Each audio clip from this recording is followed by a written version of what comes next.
環球大戰線深入世界最前線，全球各地的觀眾朋友，大家好，我是葉思敏。節目一開始，我們歡迎來賓陳立偉、孫大千孫委員。大家好。台大哲學系教授任舉正老師。思敏好，各位觀眾朋友，大家好。資深媒體人彭華幹哥。思敏好，大家好。好，觀眾朋友，今天節目一開始，我們要持續的關心到中東的戰事，因為現在看起來是即將要開打的前夕了嗎？中國大陸跟美國的軍事武器是已經全部逐漸的投入到這個在中東附近的戰場了嗎？今天會一起的來做關心，尤其現在要看到的是中國大陸強勢的他的強援抵達了伊朗，以色列只是慌張急求川普來突襲開戰，24架的 F-15E 已經急奔中東了。中美軍武巔峰對決，難道真的要開打了嗎？今天會一起做解讀。3個火線話題，今天請來賓幫我們來特別看，包括了現在特別提到了 LexX 上面的這個報道，上面寫說呢，16架的中國軍機已經急奔德黑蘭了，包括紅旗9B 疑似也到位了。這個到底是軍事援助，還是等於是中國大陸？難道會真的默默的下場嗎？難道中東會出現第3股勢力嗎？美國在這個情況之下，還能當作是沒有看到嗎？第二件事情是，伊朗在最近幾天高調的放話說，他們已經成功試射了洲際彈道飛彈，而且可以打到美國本土的，這是真的嗎？還是一種心理戰呢？美以會不會因為這句話而被迫提前動手呢？美以還在等什麼？最後來關心到的是，以色列也放話，他寧可承受來自於伊朗的700枚飛彈，也要推翻伊朗政權。這一種極限的挑戰，會不會迫使中國大陸跟俄羅斯也介入在中東戰事當中？今天就這些議題，我們都會一起的來做分析。中東現在火藥味一觸即發，伊朗難道真的不再被孤立，有了中國大陸甚至俄羅斯的幫忙嗎？正在悄悄的接收中國的軍火嗎？這是來自於 X 博主 War 上面特別做了一個爆料，說伊朗近期收到了大陸制紅旗9B 的防空飛彈系統，並且在過去56小時內，至少16架中國軍用運輸機已經直奔德黑蘭了。另外一方面，伊朗則是再次的對外宣告，成功試射了洲際彈道飛彈，射程甚至他說直指美國的本土。這樣子的一個測試，雖然還沒有獲得外界的一個證實，但已經讓國際社會非常的緊張了。而美以在另外一方面，則是全力的在加強部署。我們先來看到說，談了好久的這個林肯號，現在已經正式通過馬六甲海峽，幾天之內就會正式抵達中東海域了。外界預估說，一旦美國的航母正式到達，那麼就是開戰的倒數前夕了嗎？再來就是看到 F-15E 的戰機也逐漸到位了，從英國基地緊急空運至中東，數量預估會高達24架。再來看到的是4架的 C-17A 的戰略運輸機已經抵達了約旦的軍事基地，甚至是包括了我們看到 KC-130大力神已經落地在以色列了，疑似就是要運送軍備的支援，美國要來特別援助以色列。而此刻我們來看到以色列的防長特別參謀長特別出來放話，他說已經為突襲戰爭做好準備了，只要能夠推翻伊朗的政權，我們以色列即便承受來自於伊朗的700枚導彈襲擊，我們都在所不惜。而伊朗的軍事專家預估，美國跟以色列正在接下來籌劃對伊朗發動的是混合戰爭。節目一開始要特別請教委員怎麼看了中國大陸的角色？難道真的會介入在這場戰爭當中嗎？是否將中東推向新冷戰？美國接下來會怎麼做？而伊朗宣示它的洲際彈道飛彈已經可以覆蓋住整個美國的本土了，這是戰略嚇阻還是一個心理戰？委員怎麼看？對，我想在伊朗的這個情勢的變化當中哦，看到這個來自於北京政府的一些操作，其實不難可以理解到。我覺得中國大陸也好，俄羅斯也好，他們已經看懂了川普在全球下的這盤大棋，真正的目標就是劍指中俄嘛。所以其實我們熟悉中國歷史就知道說，當年戰國時期，秦國那個時候要一統六國，他採取什麼策略？他就採取遠交近攻啊。就是對於我沒有辦法處理的，對於力量過於強大的，我就對他示好，跟他交朋友。然後呢，我麻痹他，我讓他在溫水煮青蛙的過程當中，我不斷的剪除他旁邊的羽翼，然後我把我周邊能夠攻下來的我都攻了。那等我把我自己的這個力量鞏固好之後，我再揮軍向這個原本我的朋友，我就來開始面對他們了。所以你看到川普在處理委內瑞拉、處理伊朗、處理這個格陵蘭，川普幾乎沒有毫不諱言的在講的。目標幾乎都是劍指中國跟俄羅斯嘛。特別是像格陵蘭，他不斷的強調，他要拿下格陵蘭，就是因為中國大陸跟俄羅斯在這個北冰洋的航道已經部署了太多的這個裝備在那裡了，他們必須要遏制中俄哦。然後他拿下委內瑞拉的時候，他講了什麼？他說美國加上委內瑞拉的石油產量佔了全世界的55%了。大家想想哦，如果再讓他拿下伊朗的話，他所掌握的這個全球原油產量絕對超過70%。那在那個情況之下，你說中國大陸當然首當其衝受到衝擊啊。委內瑞拉的油大量都是輸往中國大陸，伊朗的亦復如此。那你更不要講說伊朗所處的地理位置，不管是空中航線或者是這個地面的這個地緣政治的位置，它其實都是站在非常重要的戰略樞紐。一旦伊朗失去了，中國大陸的中歐班列馬上就會受到衝擊。那麼所有的相關的航班，美國現在飛中東的機票為什麼這麼貴？就是因為美國的飛機不能夠飛越伊朗的這個上空，不能夠飛越伊朗的領空。但是如果這個情勢改變了呢，變成美國掌握了伊朗呢，那接下來對中俄來說，他們所失去的遠遠超過於委內瑞拉可以造成的影響。所以我覺得在這個過程當中，看到北京也好，或者是這個俄羅斯採取更大的動作，其實也並不令人意外了。那你說美國這個時候要不要動手？美國早就動手啦。我們不要講別的，就是在過去這段時間，所有的伊朗的抗爭行為都是 CIA 幹的。就是我2020年在幫韓國瑜打總統大選的時候，香港莫名其妙就來一個反送中了。等到蔡英文當選了，就不反送中了。所以呢，香港最近的審判都已經出爐了。這個背后這個引發騷動的是誰？就是 CIA 啊，還有誰？所以今天美國跟摩薩德把他所有在伊朗潛伏的人馬，通通都投入了這場所謂的這個騷動裡。但是在這個騷動的過程當中，我覺得他們萬萬沒有想到，說這個騷動沒有推翻伊朗政府，因為這個騷動的群眾他們缺乏一個核心的精神領袖。但是大家要注意一件事哦，在過去這段時間，我們看到各種報道說伊朗斷網，可是呢，星鏈卻成功的突破了伊朗的斷網。各位，星鏈到了它上空，不是說你打開手機就可以連上星鏈的。星鏈在地面上要有接收站，要有發射器啊，那不是一台的問題，那是幾千台。那幾千台什麼時候運進去的？就如果今天沒有地面的這些接收跟發射器，就算星鏈的衛星全部集結在伊朗上空，打開手機什麼都收不到的。那這麼長時間的部署哦，你說不是 CIA 不是摩薩德，誰做得到？所以美國早就動手了，只是說他不敢打地面戰而已嘛。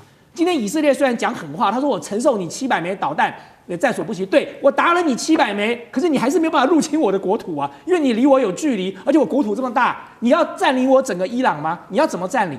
這現在也是美國的難題啊。他就算來了 F-15的這個戰鬥機，他就算運了再多的這個相關的裝備，他就算林肯號到了那裡，他還是要地面部隊，因為那是伊朗，那不是一個這麼簡單的國家。你美國打伊拉克，美國打土耳其這個阿富汗，要不要地面部队？要啊，他要大量的投入地面部隊。所以對美國來講，我覺得他現在最大的兩難就是，他究竟能不能夠在損失最小、付出最小的情況之下達成這個任務？那麼我認為美國在評估當中，所以這個時刻中國大陸採取更大的動作，我覺得是有助於牽制住美國，讓美國要重新思考。那你說至於說伊朗有沒有洲際彈道飛彈哦？我覺得也不無可能啦，因為其實對中國大陸跟俄羅斯來講，你要幫助伊朗最好的辦法就是讓他有洲際彈道飛彈，不管是你給他，或者是你幫助他研發。因為只要他有了，他跟美國就是要做保證相互毀滅。那麼美國就要想一想了，就我如果真的要發動戰爭，或者我讓以色列发動戰爭，我的國土會不會受到你洲際彈道飛彈的攻擊？這就是美國要考慮付出的代價了。好，這一場可能即將要引爆的戰爭，現在看起來也涉及到了中國大陸跟美國，還有俄羅斯等等各個國家的武器的一個對決。那剛剛委員幫我們提到了，現在美國在伊朗這邊還是缺乏地面部隊，不過現在眼前有包括林肯號逐漸要到位，然後再加上戰機等等，有了包括伊朗的方面，他现在拿到的是中國制的紅旗 9B 等等，還有他的運輸機現在運一些武器，真的能夠有效的阻擋來自於美以的攻擊嗎？幹哥有怎麼看？好，我特別注意到，就是說，中國軍用機軍用的運輸機有16架緊急飛往德黑蘭。這句話我特別有興趣，為什麼？你知道，有16架軍用運輸機，我可以告訴各位，那叫做戰略運輸機，不是那種我們常常我們自己看到的那種，4個螺旋槳這樣巴拉巴拉巴拉那個飛不到的。為什麼？它需要空中加油。所以從最簡單、最接近的基地比如說從西安或者是從那個國內啊，就是說這個比如說湖北的基地直接飛到德黑蘭的話，那一定要大型長程戰略運輸機，那就是運20，一次出動16架，很多。因為到目前為止，我所知道，中國大概目前有30架運20成軍，一次飛那麼多去，帶的是什麼東西？帶的就是紅旗9。大家可能對紅旗9聽過很多次，不太了解它。我可以告訴各位，紅旗9就是類似俄羅斯的 S400，本來是 S300，但它的提升它的性能已經到了 S400了。有一個國家在美國多少次警告的情況之下，他最後還是買了紅旗9。為什麼？因為他認為紅旗9真的好用，它叫做埃及，好不好？結果埃及用了以後，真的說很好用。然後還有另外一個國家，在去年的12日戰爭之中，就驗證給你看紅旗9B 到底它的性能如何。聽說他把俄羅斯的 S400的防空飛彈給擊落了。就是創造了人類歷史上第一次防空飛彈擊落防空飛彈，天下有這種奇怪的事情。也就是說，告訴你，紅旗9B 的性能，它本來是仿 S300而來的，而達到跟 S400有相同的功能。結果我竟然可以攔截印度的、巴基斯坦的那個紅旗9B，攔截了印度的 S400系統。現在大家就可以想象到這是什麼樣的概念，就是說，我現在已經青出於藍了。所以說，在那個戰爭之中，不僅僅是巴基斯坦的梟龍或者是歼10打下了印度的飆風戰機，連防空飛彈都已經勝於印度一籌，而印度的那個原來的系統是俄羅斯的系統，所以紅旗9B 不是只有這麼簡單而已。這樣你就比較了解到底它是什麼樣的系統。紅旗9B 現在是部署在中華神盾上面最重要的系統。也就是說，海軍大家所聽過的055大驅或052D 中華神盾，他們主要的防空系統就是海紅旗9，跟陸上的紅旗9B 是同一個體系出來的。也就是現在中國的主力防空飛彈、區域防空飛彈，射高30公里，射程300公里，然後它可以應付飽和的電子干擾環境。在這種情況之下，這種飛彈用16架運20，趕快運到德黑蘭去，這個意義非常重大，就是我趕快援助你。為什麼？因為你原先用的 S300或是 S400俄羅斯系統，可能沒有辦法應付新的威脅。什麼叫做新的威脅？新的威脅叫做 F-15E。美國的 F-15E 是出了名的炸彈卡車。這個飛機一飛過去，身上帶24顆炸彈。它飛到德黑蘭去的話，它一丟一架就丟24顆，這24顆可不是小炸彈，每一枚都是500磅的炸彈，一丟到德黑蘭的頭上的話，那你頭就痛了。如果這次派了24架去，2個中隊，這種炸彈卡車，它也不是自己就飛過去的，它也會面對很多德黑蘭的防空系統，它也有電子壓制的，所以這次它如果去的話，會不會被紅旗9B 打下來？這件事情就是我們特別現在接下來要關注的重點。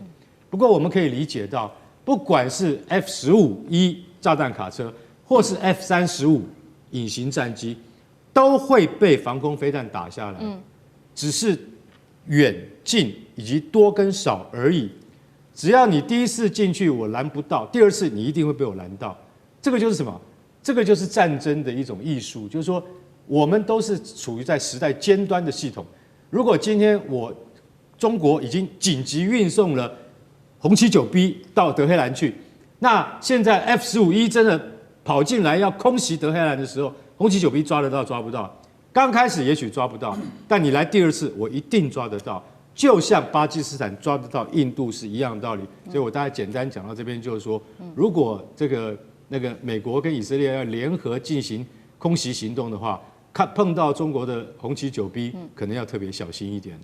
好，現在不管是美國的或者是來自於中國大陸的武器，都已經急忙的送到了伊朗這邊去。那另外一方面，以色列他也直接喊話，這是他的參謀長，國防參謀長直接說，寧願承受700枚導彈襲擊，也要推翻伊朗政權。中俄在這個時候會介入嗎？苑老師怎麼看？我們一般人呢，對於這個以色列的這個抵禦能力啊，就是說有一種顧慮，就是說以色列在前一陣子，就是2025年6月份的時候，挨了伊朗的導彈啊，非常多，上百顆的導彈以後呢，覺得大家都看到那個驚心，就是觸目驚心的那些畫面了哈，就覺得以色列這裡被炸，那裡被炸哈。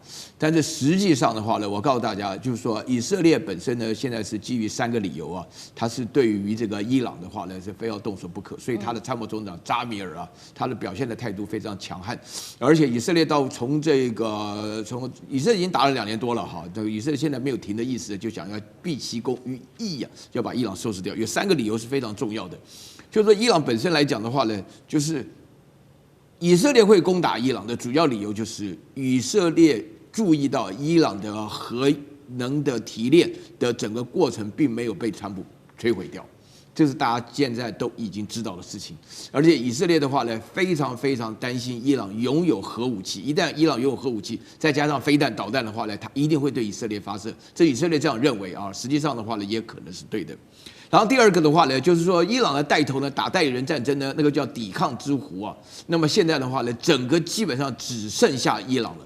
啊，其他的話呢，從哈馬斯開始到這個也門的胡塞武裝啊，到這個敘利亞呀，到什麼所有原來支持伊朗或是說伊朗拿錢在支持的代理人戰爭的話，現在都被以色列打垮。所以以色列現在就是說要把伊朗的借這個機會呢，就把它真正的打垮一下啊。所以說那個第3點原因的話呢，就是以色列認為是機會難能可待。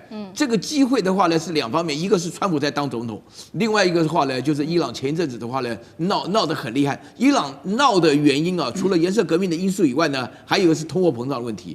現在的話，1個美元可以換到伊朗的錢了140萬呢，140萬。所以伊朗人的生活當中的話呢，普遍來講是不滿意的。不滿意呢，那以色列呢，前一陣子呢，突然表現得出奇安靜。就是基本上是在搞內部的這種聯絡啦，啊，那個摩薩德就開始動作。所以說這3個原因合起來的話呢，對以色列來講的話呢，只要我能夠抗得住第1波、第2波的導彈攻擊的話呢，能夠借這個機會讓伊朗什麼呢？不一定要讓它消滅，也不一定要佔領它，就要讓它亂，3個亂啊，所以說它就夠了，以色列就夠了。所以說在這種情況下，我覺得中東的戰爭是一觸即發的。好，謝謝苑老師。那我們休息一下，馬上回來。地緣政治、內中之爭、戰略價值、強權崛起、小國生存，現在與未來洞悉事件走向，掌握世界脈動，全球觀點盡在環球大戰線。好，接下來我們要特別來回顧的是川普現在執政1週年，他在這一天呢特別回顧了他的政績。不過現在民調卻是完全不買單。趕快來看到今天3個火線話題，我們會來特別幫您做解答的。第一個，川普高調回顧他的政績，自誇說在關稅啊、經濟、軍事上面亮眼，但是呢看起來民調不買單。美國人認為呢他這1年過得並不好，尤其在經濟上面，這到底是怎麼回事呢？第二件事情，我們今天也會特別來關心到的是，為了格陵蘭，川普祭出了在軍事跟關稅上面的一些雙重壓力。首先，他在 AI 生成圖上面插了美國國旗，之後又在北約這邊來裁減這些軍力跟人員，並且對進口的商品，針對這一些歐洲國家來課徵高關稅。這一場北極的角力，格陵蘭真的勢在必得嗎？在川普的手中，那麼歐洲會不會坐視不管呢？接下來還會關心到的是，川普拿下格陵蘭也祭出了2種方案，一種是類似於當時香港的99年的租約，另外一種叫做 COFA， 也就是華府提供經濟援助來換取不管是在國防或者是軍事基地上面的使用權。到底美國最後會選哪一種呢？北極的地緣政治會因此翻盤嗎？今天就這些議題都會一起來做關心。好，川普上任1週年，我們趕快，他特別強調呢，召開了記者會，說自己做的實在太好了，涵蓋在關稅啊、經濟成長、邊境管制啊，還有他說他抑制了通膨，跟簽署了多項的貿易協議，並且呢，在財經面他還說自己做了這麼多的事情，還讓台積電、輝達等企業加碼投資美國。在軍事上，他也也非常的得意。他說呢，美軍逮捕了馬杜洛，並且對伊朗核設施採取行動，都是他的重要政績。但是我們趕快來看到最新來自於美國的民調表示，58%都對川普相當的不滿意，並且有44%的民眾認為川普的政策讓他們財務惡化，只有18%認為他們財務已經獲得了改善。節目一開始，請問苑老師怎麼看川普的上任的週年？他認為自己關稅表現實在太好了，但是跟美國民眾完全感受有巨大落差，怎麼回事？苑老師，今天呢，就是美国的1月20號，川普幹了整整1年啊，他只會吹牛啊，啥都不會。那他一講到經濟問題的時候，為什麼一定要靠關稅？因為川普在經濟問題上啥也沒做，就是說動不動亂加關稅。川普還自己強調自己是 Tariff King 啊，他覺得說他什麼都不會，他就是會這個啊。但是呢，我這邊告訴大家哈，那邊原來的話，川普上台的時候是大概有58%的支持，現在剛好倒過來了。對啊，現在倒過来，大家都非常失望。我就跟大家講3個概念來作為川普这1年來的總結哈。首先一開始出現呢叫 MAGA，Make America Great Again。啊，然後的話呢，就是說呢，搞到一半的時候變成 taco， 就是 Trump always check it out， 啊，就是說他这個也髮夾彎了，叫急轉彎。現在有一個新的名詞啊，就是 Make China Not America Great Again， 叫做 MAGNAGA。啊 ，MAGNAGA 像麥當勞一樣啊？為什麼呢？大家只要一聽到這3個名詞，就是川普這1年幹的事情。那一開始的時候非常得意啊 ，Make America Great Again，MAGA 講了個半天，對不對？後來呢，做任何事情都是 chicken out， 啊，就是說是啊 taco 不行。那現在他做的這些事情，我跟你講啊，大陸啥也不用做。因為剛剛在討論的時候講到什麼紅旗9了，管到紅旗10都無所謂啊，對不對？那美國自己會自爆的，你知道嗎？啊，因為大家不要忘掉，他只要幹4年，他只幹了1年，就成了這個叫做 MAGNAGA 啊。那這個中國，那俄國都還沒動手啊，對不對？大家真的爽得要命啊！這就是川普1年的成績。好，川普在這個他的就任1週年上面提到了經濟跟軍事上面，他認為他做得非常的好。那尤其在剛剛講的是經濟嘛，軍事面上面，他說他拿下委內瑞拉。不過大家看說，今年下一個川普的重要目標恐怕就是格陵蘭了。所以呢，其實，在軍事面，我們來看到他現在針對了歐洲國家，也給了雙重的壓力，不管是軍事或者是在關稅上面的雙重壓力。軍事，我們先來看畫面上這張導播 take 的圖哦。川普在行前已經預告他要去參加這個達沃斯大戲，並且呢，在這一場達沃斯上面呢，他已經排定了非常多場的會議，都會來討論格陵蘭相關的問題。他也認為說會進展得很順利。那這張是川普自己上傳的一張 AI 生成圖，他說我們可以看到畫面上他自己拿着美國國旗，把它插在格陵蘭的領土上，並且寫下一句話，他說格陵蘭從2026開始就會成為美國的領土。最糗的是最新消息，其實在這幾天，川普本來是要飛到達沃斯論壇的路上，但是空軍1號最新消息在空中出現了發電問題，現在只能返航哦，被外界笑說你出師不利呀。那川普還公開這個馬克宏傳給他的訊息，馬克宏是這樣寫給他的，搞不懂你到底在格陵蘭搞什麼？這個挑釁意味也非常的濃厚。另外，我們來看到川普針對北約也有所整頓哦。最新消息，美國國防部計劃削減北約人員達到200位職缺，包括了北約情報融合中心啊，還有盟軍特種作戰部隊司令部以及海上打擊暨援助部隊等等。再來就是經濟面上面，他對盟友祭出的關稅大旗，都是為了要成功買下格陵蘭。從6月1號開始，他會把這個關稅從10%增加成25%，針對的國家包括了丹麥、挪威、瑞典等國。川普現在拿下這個格陵蘭是勢在必行了嗎？委員怎麼看？對啊，川普我一直認為他就是我們中華民族的英雄哦。那麼有川普在，就如同剛才苑老師講的，那麼美國最終就必將自爆了。我不止一次提過，我說像美國這樣的國家啊，你從外部要去瓦解它，100年都未必做得到。但是川普在短短的1-2年內就已經交出這麼驚人的成績單了，實在是很令人佩服。但是問題是，川普現在所在採取的操作模式，我一直覺得川普了啊，就是說，當然他不管棋藝好不好，他现在就是拿全世界的地圖在下他自己的大棋啊，他是有盤算的哦，他是有他自己的步驟的，只是說他的盤算跟步驟有的時候会讓我們覺得匪夷所思哦，甚至會讓美國付出很慘痛的代價哦。比如說我剛才提到他的盤算跟步驟，顯然的就是他現在正在鞏固他家的後院，他現在正在全面掌握地球上的这个相關的資源，特別是石油，他最愛的就是石油了。然後接下來他在地緣政治上掌握了一些重要的關鍵位置。那麼這是現在川普自己在做的事情了。但是同樣的，當川普在做這件事情的時候，他在下這盤棋哦，顯然也不是一個棋藝高超的棋手，是因為他自己把美國在過去這100年來在全世界建立起來的世界秩序整個都推翻掉了，這也是一件真的很不容易的成就哦。各位知道，美國長期以來花了100年的時間，在全世界所打造的所謂的普世價值，然後他建立了一個世界秩序的架構。幾乎所有的地球上的人都是以美國的這個自由世界，都是以美國的這樣的這個遊戲規則，或者是以這樣的一個架構來生活的。可是美國現在自己把它推翻掉了，他做了幾件非常蠢的事情啊。當然，第一件蠢的事情就是他把他最重要的2個盟邦加拿大跟墨西哥給狠狠的得罪了哦。而且呢，這種得罪恐怕就是一去不回頭的，因為他得罪的不是政治人物，他得罪的是人民。墨西哥人民跟加拿大人民過去對美國的那種情感，現在已經完全沒有存在了。然後接下來你看到他伸手在格陵蘭的時候，那麼他也許覺得格陵蘭有戰略位置，格陵蘭有這個相關的資源，更重要的是，美國很多總統都想拿格陵蘭，都沒拿下來，所以呢，他想成為他像漢武帝一樣的這種開疆闢土的功績啊。可是他沒有想到說，當他做這件事情的時候，他就把他整個歐洲的盟邦通通得罪了。各位知道，美國跟歐洲的北約盟國本來是堅若磐石的夥伴關係哦。你說任何外部力量要去瓦解這種關係，幾乎都是不可能的。可是川普自己就把它做成了哦，就是說還不需要任何人做，我們就在旁邊吃瓜子，然後喝茶看戲，然後美國忽然之間就跟歐洲2個人不對盤了哦。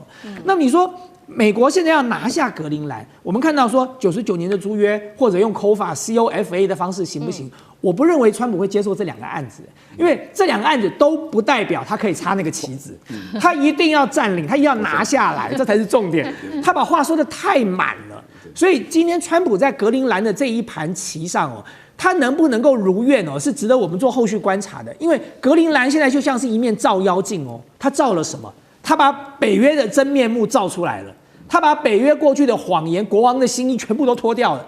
然後呢，接下來就看你北約怎麼處理格陵蘭嘛。如果今天在格陵蘭民眾都沒有同意的情況之下，北約敢把格陵蘭給賣了，歐洲這些國家敢幹這種事情嘛？那完了，這個完了，包含的是這些政治領袖都不要再選了。我說過，民主國家最關鍵的就是選舉，選舉最關鍵的就是選民，所以美國狠狠的傷了加拿大跟墨西哥選民的心。接下來他如果再狠狠的痛擊了歐洲這些選民，長久以來哦都是相信美國隊長，相信公平正義、自由民主這種原則，忽然之間發現這全部都沒有了。那你接下來一次又一次的選舉所選出來的歐洲的政治人物，特別是現在這種極右派的政黨準備一個一個掌權的時候，你認為他們還會相信美國嗎？所以其實格陵蘭能不能拿得下來哦？我覺得我們可以好好觀察。但是畢竟在格陵蘭的這一戰裡頭哦，要謝謝川普，因為呢，他把美國跟北約幾十年來的同盟關係一夕之間毀於殆盡了，瓦解。對，確實哦，盧委員剛剛也幫我們特別看到，在2026年，川普他說他勢在必行要拿下格陵蘭，但是目前看起來，剛剛特別提到了2個方法嘛。委員幫我們特別提到了99年租約，其實是類似當時的清朝把香港租借給英國的模式。那另外一個 COFA 的這個租約，其實就叫做自由聯合協定，它的意思就是說由華府提供經濟援助，換取國防跟軍事基地的使用權。幹哥又怎麼想？美國可能會採取哪一個？還是都不會？丹麥跟 COFA 這些國家都不是一樣的情況嘛。好，我們特別來講，原先的 COFA 是在什麼時候？那是在1950年代以後發生的，有密克羅尼西亞、馬紹爾群島，還有帛琉啊，像這幾個地方，這幾個地方以前都是太平洋中的島嶼。好，那是什麼的島嶼？就是美軍跟日軍兩邊爭個你死我活，打得死去活來的幾個島嶼就對了。那美國認為說，哦，這些島嶼太重要了。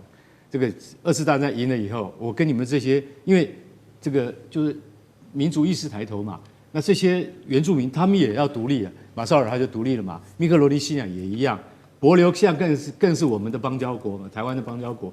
所以說他們都獨立之後呢，美國說啊，來，我給你們經濟援助哈，還有觀光的那個資源，然後呢，你就把基地把你們那個島上唯一的那個空軍基地啊，就借給我，好不好？借給我美國。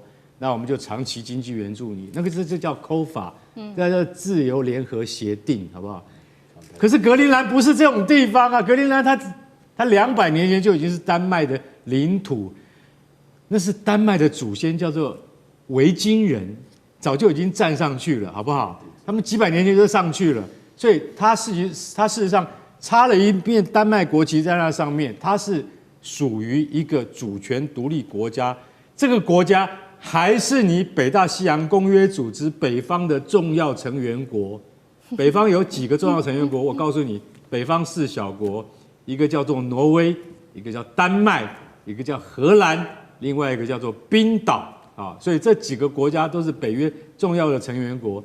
你現在就是踩在北約成員國以前幫你守住俄羅斯這個雄式轟炸機飛過來的那個北海上面，會派你支援他的 F-16戰鬥機，現在不用了。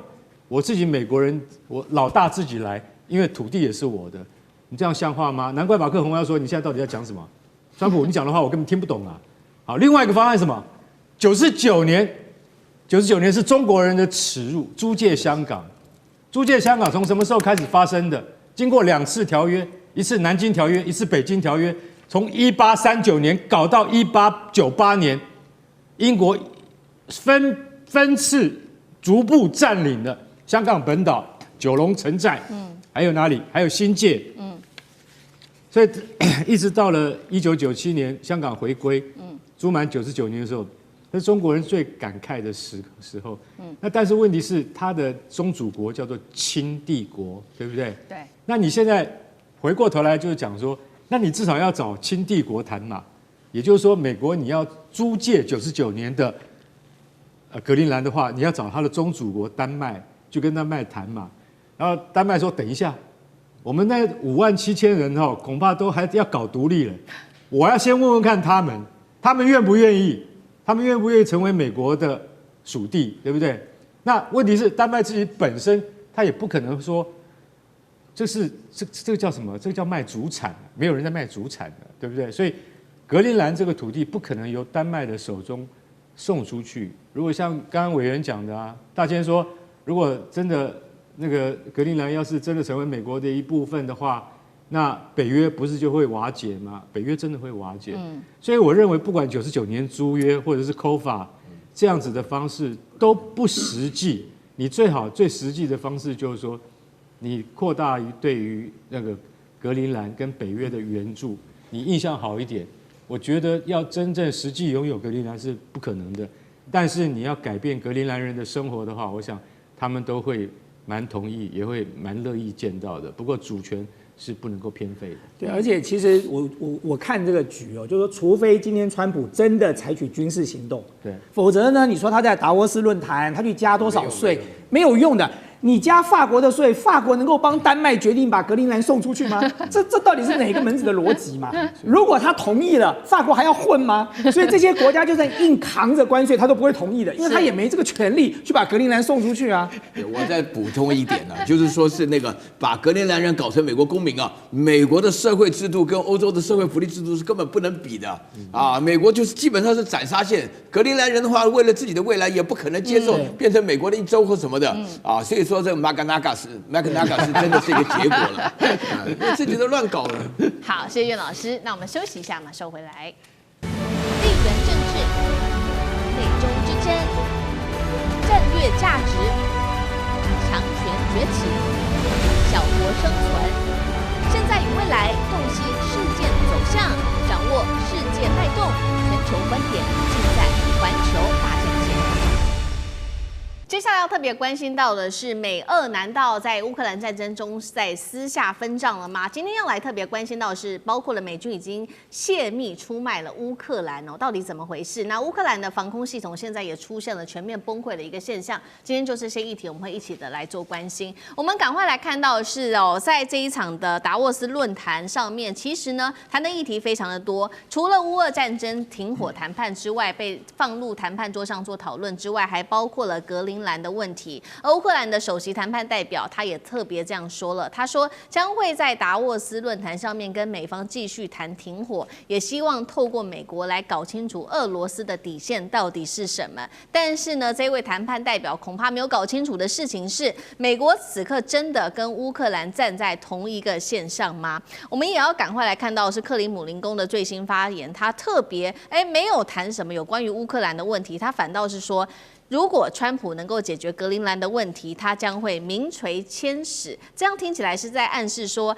川普現在手上最重要的事情，好像目標不是這個烏俄戰爭，而是格陵蘭嗎？最致命的是，難道烏克蘭現在是完全的不相信美方嗎？因為最新消息傳出來，烏克蘭方面故意釋放出假情報給美國，那麼機密資訊確實最後就從美國身上流向了俄軍，被俄軍直接用在實戰的打擊上面。美烏曾經的盟友如此，現在可以看到彼此增加了防衛，到底怎麼一回事？那麼川普是不是其實已經跟俄羅斯談好了，私下來解決重劃歐洲的秩序呢？這是第一個問題，要請教大千委員。第二個問題，川普會不會放手讓普丁打烏克蘭，也讓歐洲沒有時間去管他最在意的格陵蘭問題？委員怎麼看？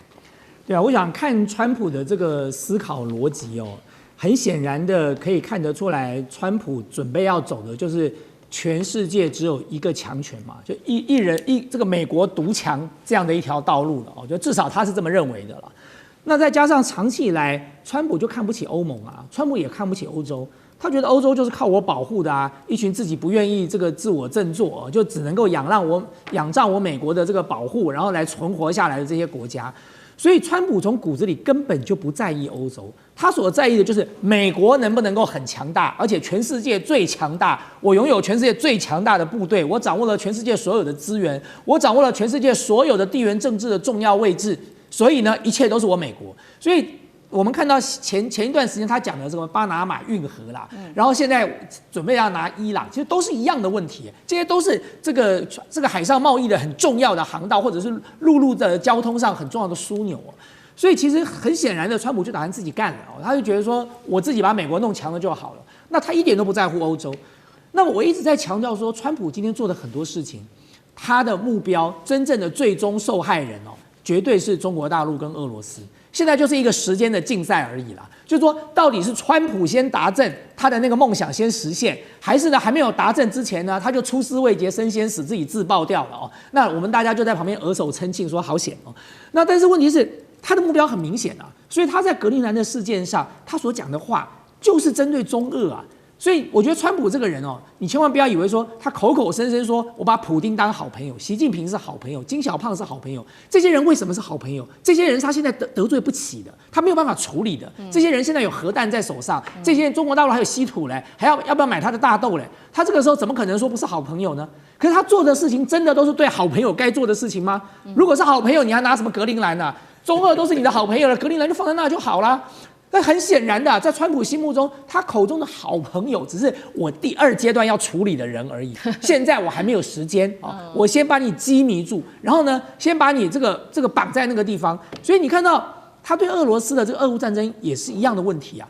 他用烏克蘭來麻痹了俄羅斯，在烏克蘭上他根本不在意烏克蘭，他哪在意烏克蘭？他連歐洲都不在意了，他哪在意烏克蘭？烏克蘭對他來說算什麼？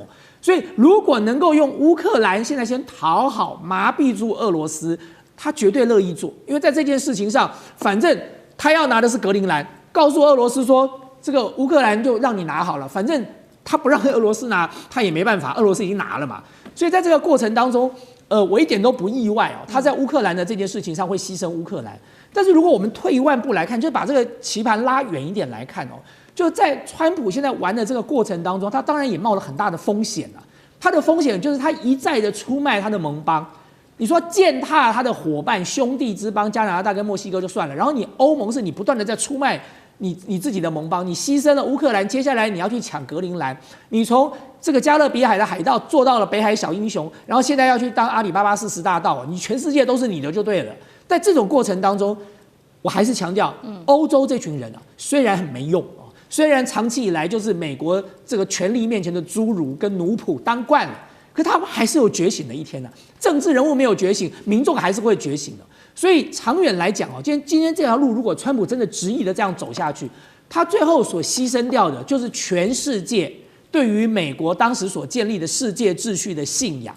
這個東西失去了，對川普來說也許沒什麼，但是我要請大家注意的是，這個東西一旦失去了，美國再也不是世界警察了，美國再也不代表正義，不代表公平，不代表民主跟自由的時候，我不理解哦。就美國長期以來綁住全世界的，不只是軍事力量，還有意識形態啊。當這個意識形態不存在的時候哦，那麼美國所失去的絕對遠遠超過他現在所能夠獲得的了。对，所以也是為何現在可以看出來，這個烏克蘭對於美國的不信任度也持續的增加，還故意給了美方假的情報。那我們也回到這個俄烏戰場的最新的第一線哦，現在烏克蘭的防空系統是不是要面臨崩潰了呢？等一下請幹哥來帶我們看，因為呢，澤倫斯基他已經最新承認了說，光是一天要攔截俄軍的攻擊就燒掉了8000萬歐元，那麼要攔下一架俄軍無人機，得出動2架的攔截無人機。而不幸的事情是，澤倫斯基自己也親口承認了，現在只有美國的愛國者系統是有效的，但是全部掌握在美國人手中。反觀俄羅斯方面，我們看到它在無人機方面的生產反而是量越來越大哦。现在日軍的生產量已經達到了最多350架，目標它希望上看是每天可以達到1000架。那麼原本呢，我們要特別關心到這款武器被歐洲視為是這個。歐洲版 NQ9 死神的這一架是德國 AI 無人機 HX2，在烏克蘭前線卻被淪為高價的玩具，因為它起飛成功率竟然只有25%，還被俄軍的電子干擾直接斷訊。那麼烏軍的防空系統現在怎麼辦呢？防空系統它希望能夠全面轉型，現在看起來是非常困難的。幹哥怎麼看？我只有嘆氣的份兒啊。德國 HX2 啊，你知道這個什麼？這什麼？這個外表長得跟那個什麼全球鷹很像，就從美國那個全球鷹啊 RQ4 啊，本來德國租了2架 RQ4， 租到最後跟美國不歡而散。他說你這東西太爛了，根本飛上天去連不到啊！就全球之鷹啊，本來是以前我們都這樣看到那個無人機，我們都會流口水說，哇，這個飛機這麼大，這麼漂亮。而且它能夠環繞全球這樣飛啊！後來發現這個大而無用，後來變成了 RQ9， 也就是現在我們所知道的死神啊，死神。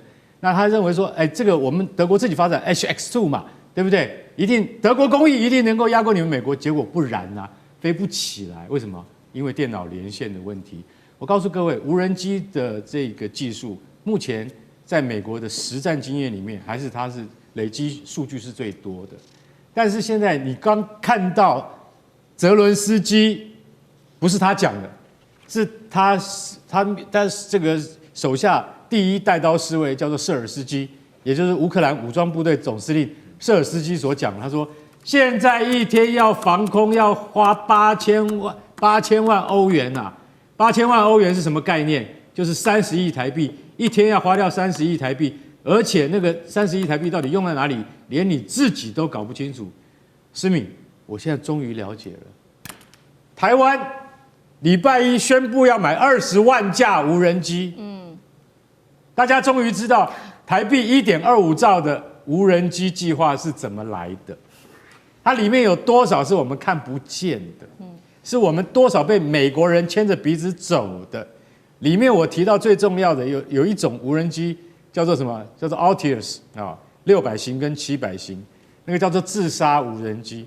那種無人機，我可以跟你講，去年啊，在8月的測試之中，從2000公尺直接摔到地上，就像現在德國的這個 HX2 飛不上去、連不上線是一樣的道理。大家就知道，無人機其實坦白講一句，它在現代戰爭中，它佔有的重要性非常高，因為它不用犧牲人命。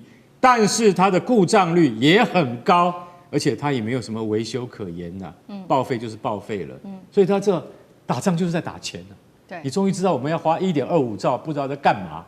還要1000艘無人艇，就有點像烏克蘭現在這樣的情況是一模一樣。你每天要花8000萬歐元，你到底在打什麼？然後呢，舍爾斯基講了一句話：我們現在只有愛國者才是真的有效的系統，愛國者一枚400萬美金。等於1億2000萬台幣，打你有幾枚可以打？愛國者是最有效的，什麼東西都攔得到。結果你用1億2千萬台幣的愛國者飛彈去攔一個30萬美金的無人機，這樣像話嗎？對，這就是烏克蘭現在最重要的課題。他們現在已經沒有廉價的東西可以用，所以說你要用那麼貴的東西，你划算嗎？再打下去，烏克蘭整個國本都要打掉了。我覺得戰爭已經在一個臨界點上，應該快結束了。是這場戰爭也是考驗這個燒錢哦，誰燒的可以比較久，燒的比較多。那其實俄軍在這一波最新的攻擊中，我們又可以看到，它總共出動了300多架的無人機，这量又是非常的大。那還有彈道飛彈、巡弋飛彈等等，重創了基輔跟全烏，總共是7個地區都有的能源設施。重點是現在在這個烏克蘭是非常非常冷的哦，現在是低溫的-14度，基輔大量的住宅其實沒有辦法供暖，還包括了20萬戶的烏克蘭人，他們在扎波羅熱這邊哦都沒有電可以用。那 INF 在這個時候叫人民要靠吼叫來抗寒，怎麼回事？苑老師，這個我先來分析一下哈。首先，這個澤倫斯基講說烏克蘭日產1000架無人機啊。烏克蘭講的這個澤倫斯基講的話是不能夠相信的啊，就是說剛剛幹哥講的分析的每一條，我覺得都是我們已經強調過多少次的。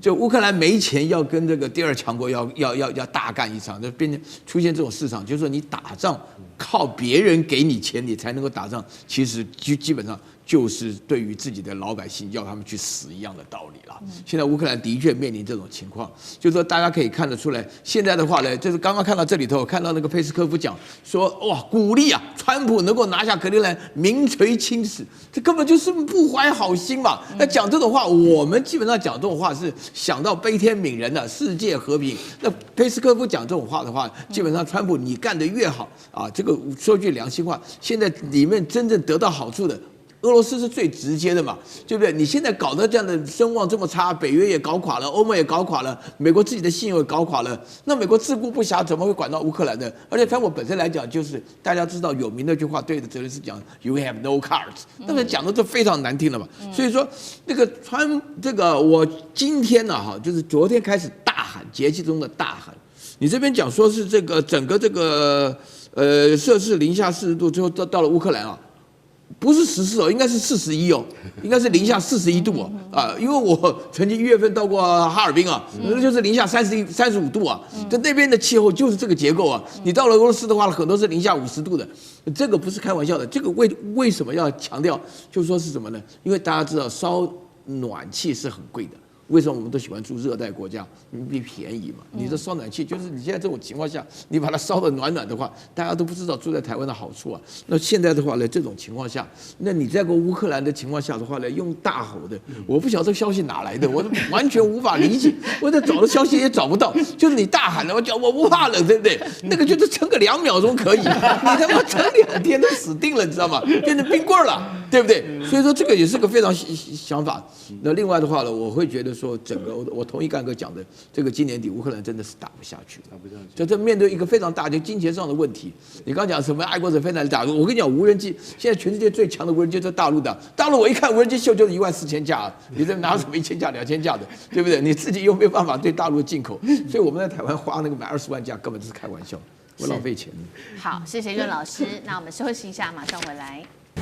地緣政治、內中之爭、戰略價值、強權崛起、小國生存，現在與未來洞悉事件走向，掌握世界脈動，全球觀點盡在環球大戰線。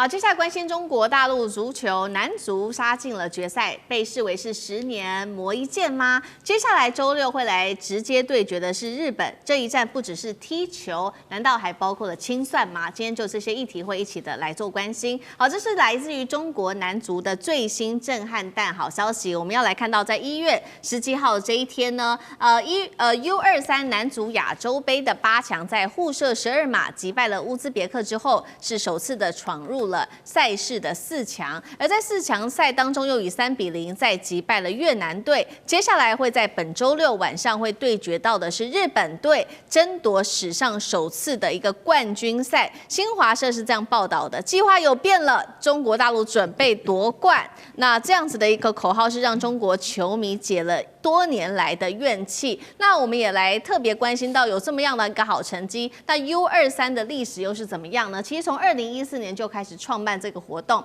那中國隊一共是經歷了5屆的比賽，3度小組墊底哦，但是也都沒有進過淘汰賽，晉級淘汰賽。那這一支今天要特別關心的隊伍是青春之獅，一路從小組出現之後，闖入4強，今天又即將要殺入決賽，被視為在低谷當中炸出了一條高光。接下來周6就是要跟日本賽對決了。對於中國大陸的足球球迷來說，是國家仇恨一次血洗嗎？岳老師怎麼看？我先講8個字哈，我就是審慎樂觀，林森呂伯啊。這個長期來講啊，我愛中華，我是中國人，我是大陸人啊。但是中國的足球队實在是太對不起我們了啊！這個我必須要強調啊，永遠只有壞消息，而且一次比一次壞。那這一次的話呢，我先強調 U23 其實講起來不是一個正式，是說年輕足球，23歲以下，這是第一點。那第二點的話呢，現在進入決賽啊，第一次是打敗了烏茲別克，烏茲別克的話呢，基本上是完全靠着大陸烏茲別克斯坦中亞5國之一啊，那也不是什麼特別重要的強隊了啊。那接下來的話，3-0擊敗了越南，也沒啥好高興的啊。真正要值得一拼的是這個禮拜6面對日本，也是 U23啊。那為什麼會審慎樂觀呢？我審慎的原因是我不敢相信這會是真的啦。那但是我可以想到，樂觀的原因是這個趁勢頭之上能夠一舉成擒，能夠打敗日本，這個是非常高興。那林森呂伯呢，我會覺得說，面對日本來講的話呢，就是大家會覺得說，失敗原來是視之為當然。現在新華社都講說計劃有變，本來的計劃是準備輸球啊，那現在是不準備輸球了。但是我突然想到，我們應該樂觀一點，因為我是在台灣的棒球歲月中長大的。我們從少棒打到青棒，打到青少棒、青棒，然後現在的話呢，我們这個棒球的話，現在俨然變成了我們國家至少在亞洲來講是排得上名的前4名，應該有了啊。這個足球就是這個棒球賽，所以我覺得說，這個從年輕人開始一步一步的到現在，因為我覺得對於大陸的國足，唯一要能夠改正它，能夠讓它發達的話呢，就是要從頭練起，那麼就是從娃抓起。那現在一步一步的話呢，青年人慢慢上來哈。那原來的國足的話，他們自己踢的也沒啥意思，因為大陸原來投下了非常多的資本，搞到最後的時候，所有的那個企業家都會覺得說中國足球不能玩，再玩下去自己都覺得不曉得在幹什麼啊，成績是極為可怕了。是這樣子，所以說我是審慎樂觀林森呂伯。好，這一場足球賽接下來周6的這個對上日本隊也備受外界的高度關注。不過這一次打進這個8強賽，其實裡面也有了捧出了一位新的足球英雄，他是未滿22歲的門將。等一下請幹哥來帶我們看，他叫做李浩。8強賽的時候，當時剛剛提到了嘛，對決是烏茲別克，他做出了8次的關鍵撲救，互射12碼力挽狂瀾，那麼也撲出了關鍵的球點，被譽為是 U23 國足晉級4強的最大功臣。賽後我們可以看到畫面哦，李浩被隊友高高的拋起來，他說呢，像今天這種場面哦，其實我夢到過好幾次了。所以呢，大批的網友就幫李浩這個點讚，說他太牛了，世界級，第一次見到全是門將的緊急。幹哥怎麼看？好，大家知道李浩，他今年才22歲，10年前2016年。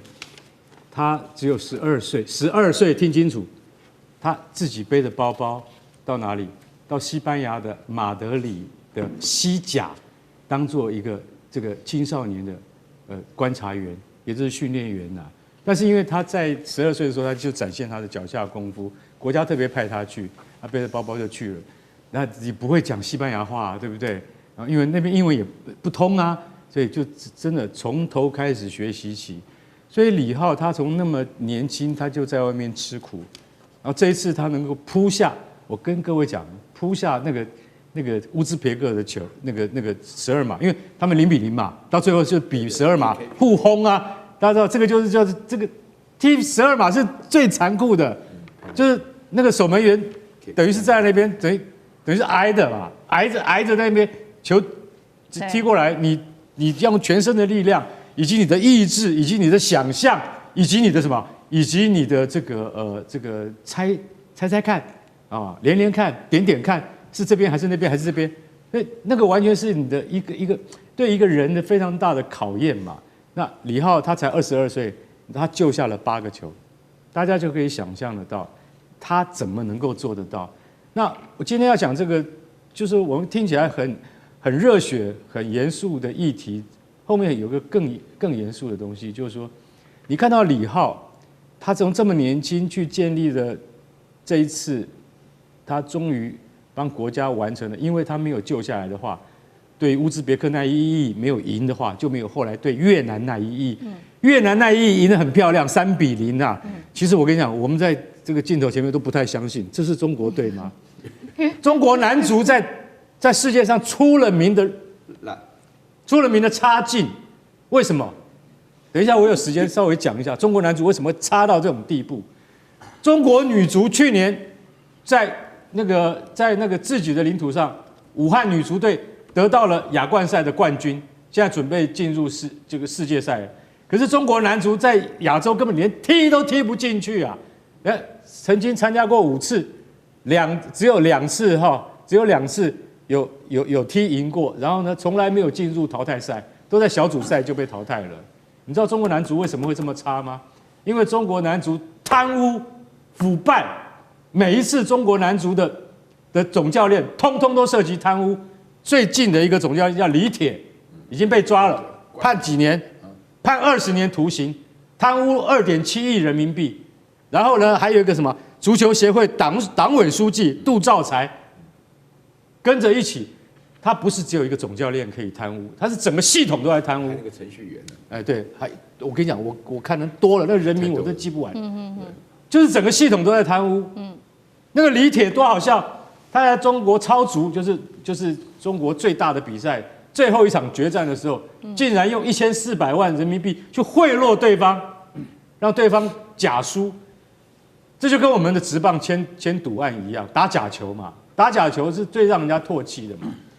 中國男足經過這一番的這個醜聞之後，如今能夠有李浩這樣子的守門員幫中國守下了這一面的金牌，這是多麼不容易的事情啊！講起來了，這真的非常激動啦。反正我真的講一句實在話，禮拜6要面對日本哈，真的盡力而為。我跟你講，我們一定，反正就是要一改人家對中國男足的印象，不要再是那種讓人家抬不起頭來的那個樣子。因為只要你願意做的話，我相信中國人還是做得到的。好，中國大陸的男足是不是也是這個10年磨一劍呢？等一下請孫大千委員來帶我們看，因為其實，在2015當時，中國大陸的足球還是很不好的一個表現哦。當時的中國國家主席習近平他訪問英國，那見了當時的時任首相，並且呢站在曼城跟這邊拍照，跟前鋒的阿奎羅旁自拍，並且他在這個時候就已經公開喊話了。他說，2030年希望中國的國家隊成為世界最強之一。那後來他也確實啟動了一個新戰略，他的目標是2050將中國打造成足球的超級大國。所以早就已經有這樣的一個戰略目標了。那我們看到他在 FIFA 中中國男足的一個成績，在2015年的時候還是第81名，一直到去年2025年，其實還只有90名。為什麼今年突然間好像說10年磨一劍，成績爆衝？怎麼回事？大千委員，今年 FIFA 的排名還沒有排出來，就是我們剛才在講的，我們現在看到的是 U23的這一場比賽哦。那麼這個足球是中國大陸的國球哦，所以我想，如果這個習近平下了這個軍令狀哦，那麼中國大陸相關的這些單位都會把皮繃緊吧，他們總要交出這張成績單來。那至於說是不是馬上就交得出成績單來，沒有人知道，因為球賽還有很多是運氣成分存在的，就你今天的運氣好不好，那麼影響到整個這個球賽的結果。但是我要講的就是說，任何一個國家發展這種運動其實最主要的關鍵都是在於你有沒有職業球隊存在。就如果你要發展足球，中國大陸現在是這樣它發展足球是一種全國的運動那麼它除了一般的這個民間的啦、青少年的、學校的、省市的，它其實還有所謂的職業球隊。所以像中國大陸，它現在的職業球隊有中超、中甲、中乙3個級別，每一個級別18支球隊，總共54支球隊。可是我認為它在發展職業球隊的過程當中，這個方向是好的，因為有職業球隊，大家才去當球員嘛，因為你才有出路啊，否則你將來沒有出路啊，你到哪裡去找工作？可是你在經營職業球隊的時候，你必須要把那個規則定得好啊。所以就像剛才幹哥講的，他最大的問題就是他在職業球隊的時候都歸屬於足球協會，然後所以少數的人就可以掌握住資源。